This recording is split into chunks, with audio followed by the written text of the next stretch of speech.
Okay, we're on our new week, another week on our journey to a better you. Let me first say that for those that don't know, I've created a separate page for a journey to a better you for all of the posts with the narratives and the videos. I think it will be much more convenient for referring back and just going to a separate place. I want to keep this separate from my personal Facebook page and all the other foolishness that I might post that has absolutely nothing to do with wellness.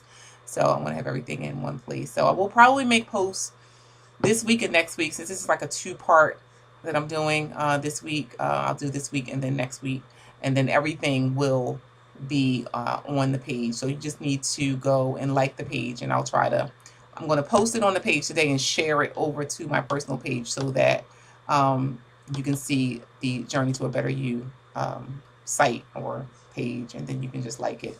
Um, Okay, so I think I invited some people. I mean, I couldn't like think of everyone, and I tried to click on as many as I could. But I'll just once I share it, if you're interested, you can just like it, and you can also like it on YouTube. So this week I want to talk about preventative health again because I was having a conversation once again with some people, and it seems that there's this common theme that people don't like to go to the doctors unless there's a problem. So, and in talking about it, I was talking about how the difference with men and women, the types of exams or screenings that women need versus what men need. It definitely varies, and also it changes depending on your age, your 20s, 30s, 40s, and so on. The types of screenings that you need, or the frequency does, in fact, change. So I want to deal with this week. I'm going to start with men. I know there are some men that are good about their health and going to the doctors, but in most conversations, I find that men seem to go to the doctors less than women.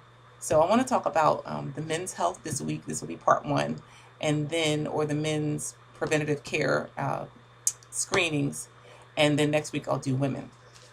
So men normally there are, I think the age group is from 20 to about 50 on. So it's as young as 20 that most of the sites that I just referred to. I mean, I knew some of the tests that were needed, but I did come across a few others. I only listed like a few in the post, but the links that I provided, I give a much more extensive list and more detail.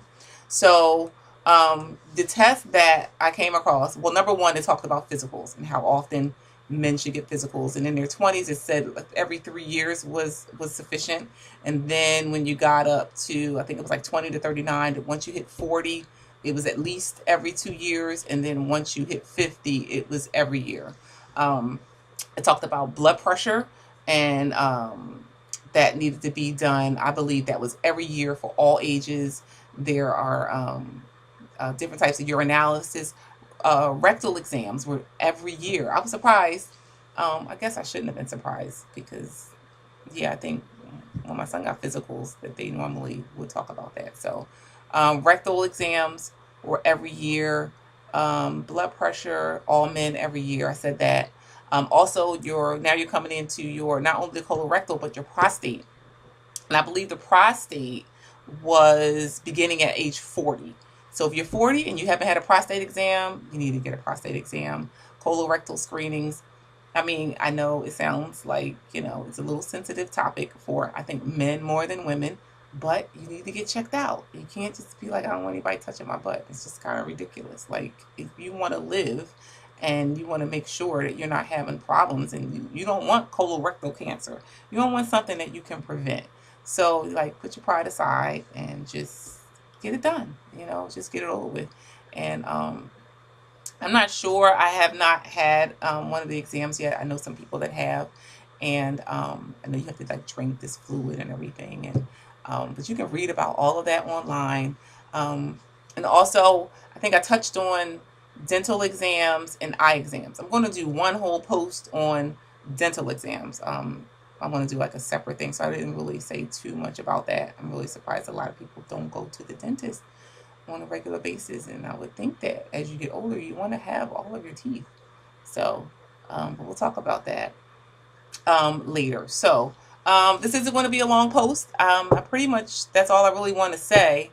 The information is in the post, and don't forget to click on the links to read about the different exams. And like I said, if you haven't made a doctor's appointment, haven't made a physical appointment for a physical, please do so, and read about these tests and find out if you're at the age that you need to have some of these screenings performed.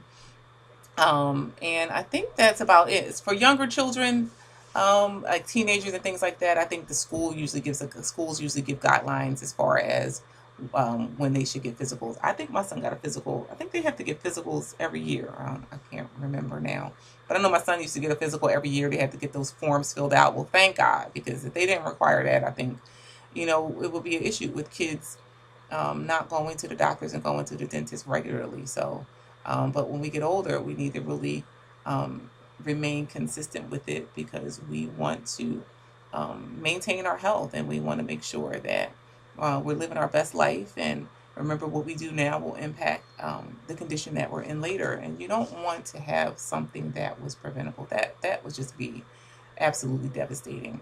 So let's try to make our appointments, read over everything. That's all I have for now.